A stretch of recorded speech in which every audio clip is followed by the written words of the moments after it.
Akhirnya, kasus ini terpecahkan. Oke, aku jelasin dari awal. Pembangunan sekolah, perbaikan jalan, layanan kesehatan, dan yang lainnya. Kalau aku bilang soal ini, kalian bakal mikir apa?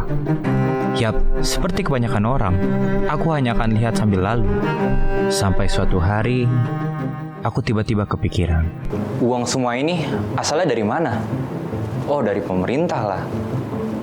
Tapi setiap tahunnya pemerintah dapat uang dari mana? Dari situlah, aku menemukan yang namanya APBN. Sederhananya, APBN adalah rencana keuangan negara. Disinilah negara mencatat dari mana uang diperoleh dan kemana uang digunakan selama 1 tahun. APBN punya 3 komponen: pendapatan, belanja negara, pembiayaan. Nah, komponen pertama, dari mana sumber pendapatan negara? Ternyata, negara memiliki 3 sumber pendapatan utama: pajak, penerimaan negara bukan pajak atau PNBP, dan hibah. Oke, sekarang belanja negara. Kemana uang ini keluar? APBN memiliki beberapa jalur utama: belanja pemerintah pusat dan transfer ke daerah. Kedua jenis pengeluaran ini memiliki kamar-kamar turunan. Seperti belanja pemerintah pusat dibagi untuk pendidikan,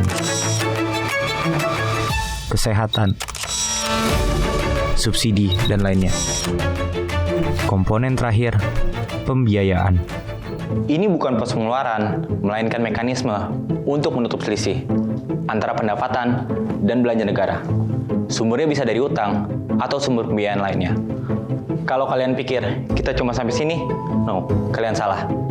Karena bagaimana caranya, kita harus memastikan bahwa APBN ini sesuai dengan kebutuhan. Jadi gini jawabannya. Ternyata APBN gak muncul begitu aja. Semuanya dimulai ketika pemerintah menyusun rencana pembangunan dan kebutuhan anggaran negara. Rencana itu kemudian disusun menjadi rancangan APBN atau RAPBN, lalu dibahas bersama DPR RI. Setelah disetujui, RAPBN ditetapkan menjadi Undang-Undang APBN dan mulai dilaksanakan. Pelaksanaannya kemudian diawasi dan diperiksa oleh Badan Pengawas Keuangan agar penggunaan anggaran tetap akuntabel dan sesuai ketentuan. Disinilah DPR RI menjalankan fungsi anggarannya. Dan akhirnya, kasus ini benar-benar terpecahkan. Semua pembangunan sekolah, layanan kesehatan, perbaikan jalan itu tidak hanya sekedar berita lalu lalang, tetapi hasil dari APBN yang berhasil dikelola dengan bijak dan efektif.